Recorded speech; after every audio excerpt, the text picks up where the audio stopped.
Hello! So, nandito kami ng Mr. ko. Ayun ang Mr. ko, nakaupo doon. Ayan. So, nandito kami sa Clark. Ang lawak nito, guys. As in. Nandito kami, dito sa park. Tapos, guys, ngayon kasi walang masyadong tao. Pero dati, kasi syempre, siguro, minsan mainit, sobrang init. Tulad kanina, sobrang init. Tapos ngayon, sobrang araw naman. Tapos, ngayon actually, kanina, sobrang init, tapos umulan, tapos maaraw, tapos, alam niyo yung yung weather natin ngayon, paiba-iba. So, pag normal na weather, pag mga sunny day, ganyan, maraming tao dito, nagsasoccer sila, as in madami, tapos, naglalatag sila ng mga, tawag dito, para magpipiknik-piknik, ganon. Nalatag sila ng kumot, ayan. Pero ngayon wala masyado kasi paulan-ulan, mainit tapos maaraw, mainit, uulan, makulimlim. So, masaya dito kasi para kami lang yung tao. Konti lang, actually meron daw nagpipiknik-piknik. So, dito kami, isa to sa pinakamalaking park dito sa Pampanga, ang Clark. Malapit lang din ang Clark dito actually malapit lang din ang airbase dito sa park na to.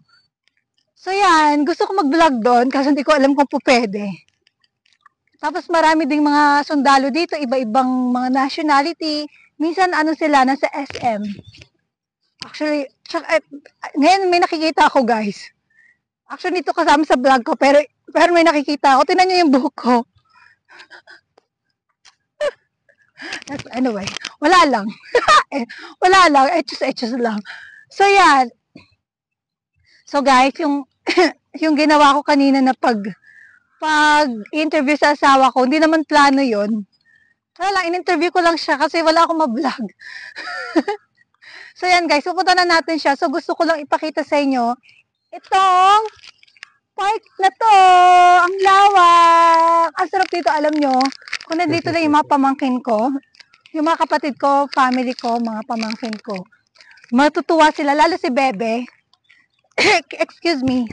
Lalo si Bebe. Si Bebe Angeline yung pangalan ng pamangkin kong isa.